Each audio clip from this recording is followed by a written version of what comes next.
നിത്യം ഹിതാഹാര വിഹാരസേവി സമീക്ഷകാരി വിഷയേഷ്വസക്ത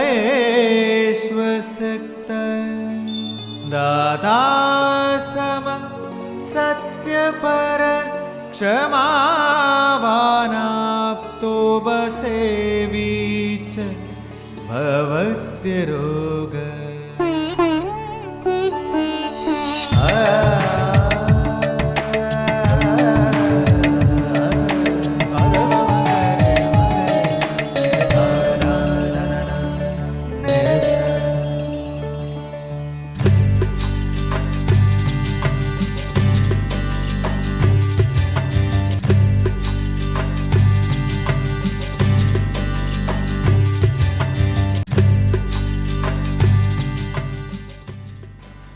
ഇന്നത്തെ വിഷയം കാമില എന്നതാണ്. കാമില എന്ന് പറഞ്ഞാൽ മഞ്ഞപ്പിത്തം എന്ന് നാടൻ ഭാഷയിൽ പറയും, ജോണ്ടിസ് എന്ന് മോഡേൺ സയൻസിൽ പറയും.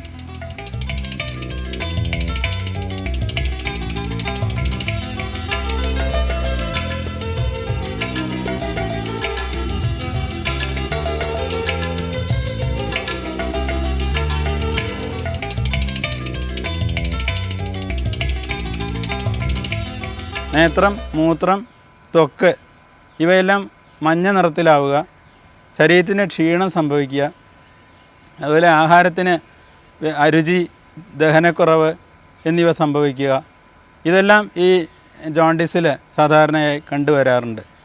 ഈ ജോണ്ടിസ് സാധാരണയായിട്ട് ഉണ്ടാവുന്നത് ഈ മഴക്കാലം, ഏതാണ്ട് മറ്റേ വർഷ ഋതുവിലും ശരദൃതുവിലുമാണ്. അതായത് ഈ 4 മാസത്തിൻ്റെ ഉള്ളിലാണ് ഈ കാമില രോഗം സാധാരണയായി പ്രത്യക്ഷപ്പെട്ട് വരാറുള്ളത്.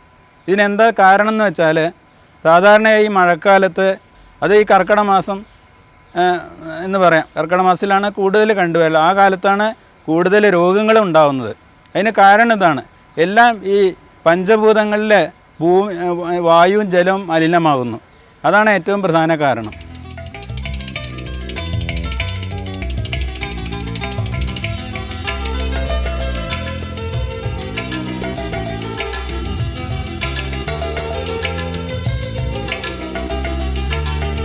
പിത്തം ഉൽപ്പാദിപ്പിക്കുന്ന അവയവം പ്രധാനമായിട്ട് ലിവറാണ്.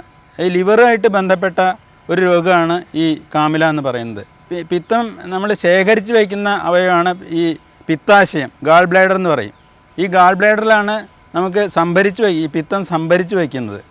അപ്പോൾ ഈ പിത്തപ്രണാളിക്കോ അല്ലെങ്കിൽ പിത്താശയത്തിലോ യകൃത്തിലോ എന്തെങ്കിലും തടസ്സങ്ങൾ വരാം.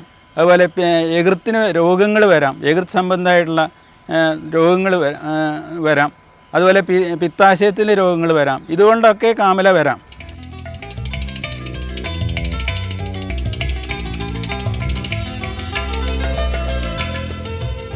ഈ കോഷ്ടാശ്രിത കാമില എന്ന് പറയുന്നത് ഏതാണ്ട് ഈ ഹെമോലൈറ്റിക് ജോണ്ടിസിൻ്റെ ലക്ഷണങ്ങൾ ഉള്ളതാണ്. അതായത് പിത്തം കൂടുതൽ പ്രൊഡ്യൂസ് ചെയ്തിട്ട് അത് ആഹാരത്തിൽ കലർന്നിട്ട് അങ്ങനെ ഉണ്ടാവുന്ന ജോണ്ടിസാണ് കോഷ്ടാശ്രിത കാമില എന്ന് പറയുന്നത്. എന്നാൽ ഈ ശാഖാശ്രിത കാമില എന്ന് പറയുന്നത് ഈ ഒബ്സ്ട്രക്റ്റീവ് ജോണ്ടിസ് എന്ന് പറയാം. അതായത് ഈ നേരത്തെ പറഞ്ഞ പോലെ ഒബ്സ്ട്രക്ഷൻ കൊണ്ട് പിത്താശയത്തിൽ വരുന്ന കല്ലുകൾ, അതുപോലെ യകൃത്തിൽ വരുന്ന ട്യൂമേഴ്സ്, അങ്ങനെയുള്ള ഈ പിത്ത പ്രണാളിയിൽ വരുന്ന തടസ്സങ്ങൾ, ഇതെല്ലാം ഈ ഒബ്സ്ട്രക്റ്റീവ് ജോണ്ടിസ് അല്ലെങ്കിൽ കോഷ്ടാശ്രിത കാമിലയിൽ വരുന്ന കാരണങ്ങളാണ്. ചികിത്സയുടെ കാര്യത്തിൽ ഈ രോഗിക്ക് ശരിക്കും വിശപ്പും ദഹനവും എല്ലാം ഉണ്ടോയെന്ന് അറിയണം. പിന്നെ ആദ്യമായിട്ട് വേണ്ടത് നമ്മൾ ഈ പിത്തത്തിൻ്റെ ചികിത്സ, നിർഹരണത്തിനുള്ള ചികിത്സ. അതായത് നിർഹരണം പ്രധാനമായിട്ട് നമ്മളെ ഈ പഞ്ചകർമ്മ തെറാപ്പിയിൽ വിരേചനാണ് അതിൽ ഏറ്റവും പ്രധാനമായിട്ട് പറയണത്. വിരേചനം എന്ന് പറഞ്ഞാൽ വയറിളക്കുക. അത് വളരെ അതിനുള്ള മരുന്നുകൾ നമ്മൾ തിരഞ്ഞെടുത്ത് ശ്രദ്ധിക്കണം. എല്ലാതരം വിരേചന ഔഷധങ്ങളും ഇതിൽ പറ്റില്ല, കാമിലയിൽ പറ്റില്ല. അതിൽ ഏറ്റവും പ്രധാനപ്പെട്ട ഒരു ഔഷധമാണ് ത്രികോൽപ്പക്കൊന്ന എന്ന് പറയും. ഈ കൊന്നയുടെ വേര്, അത് ചേർന്ന ഔഷധങ്ങൾ, അത് പ്രധാനമായിട്ട് അവിപത്തി ചൂർണം, ത്രിവിർ ലേഹം, മാണിഭദ്ര ലേഹം, ഇങ്ങനെയുള്ള മരുന്നുകളാണ് സാധാരണയായി ഈ കാമിലയിൽ വയറിളക്കം കൊടുക്കൽ. വയറിളക്കം എന്ന് പറഞ്ഞാൽ രോഗിയുടെ ബലം, ശരീരബലം, അതുപോലെ രോഗിയുടെ ആരോഗ്യസ്ഥിതി, ഇതൊക്കെ നോക്കിയിട്ട് വേണം നമ്മൾ കൊടുക്കുക. അതിൻ്റെ ഡോസേജ് നിശ്ചയിക്കാൻ.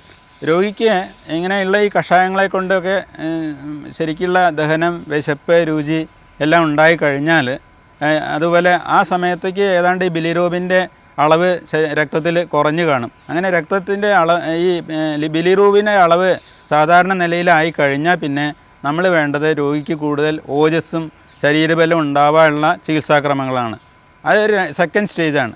അതിൽ നമ്മൾ പ്രധാനമായിട്ട് കൊടുക്കലുള്ളത് ഈ നെയ്യുകളാണ്. നെയ്യ് പറഞ്ഞാൽ സാധാരണ നമ്മൾ കൊടുക്കലുള്ളത് ഈ മഹാതിക്തക നെയ്യ്, അതുപോലെ പടോലാദി ഘൃതം, അതുപോലെ ത്രൈബല ഘൃതം, ഇങ്ങനെയുള്ള ഔഷധ സംസ്കൃതമായിട്ടുള്ള നെയ്യുകൾ കൊടുക്കുക.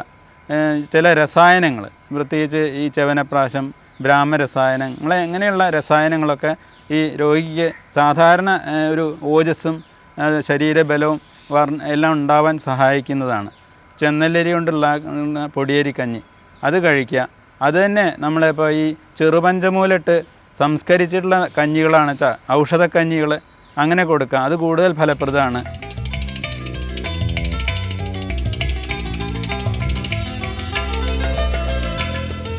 അതുപോലെ വെയിൽ കൊള്ളുക, കൂടുതൽ വെയിൽ കൊള്ളുക, വിയർക്കുന്ന തരത്തിലുള്ള ജോലി ചെയ്യുക, പകൽ കിടന്നുറങ്ങുക, രാത്രി ഉറക്കമൊഴിക്കുക, ഇങ്ങനെയുള്ള ലൈഫ് സ്റ്റൈലുകളൊക്കെ മാറ്റിയെടുക്കണം. എന്നാലേ ഈ രോഗം മാറുള്ളൂ.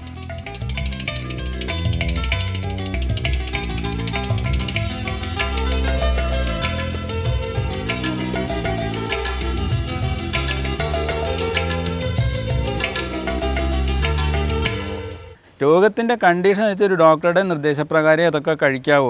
അങ്ങനെ ചെയ്യുകയാണെങ്കിൽ ഈ കാമല എന്ന് പറയുന്നത് ഒരു വിഷമം പിടിച്ച രോഗം എന്നല്ല, ആയുർവേദക്കാരൊക്കെ ഏറ്റവും ചികിത്സിച്ച് മാറ്റാൻ പറ്റുന്ന ഒരു രോഗമാണ് കാമല എന്ന് പറയുന്നത്.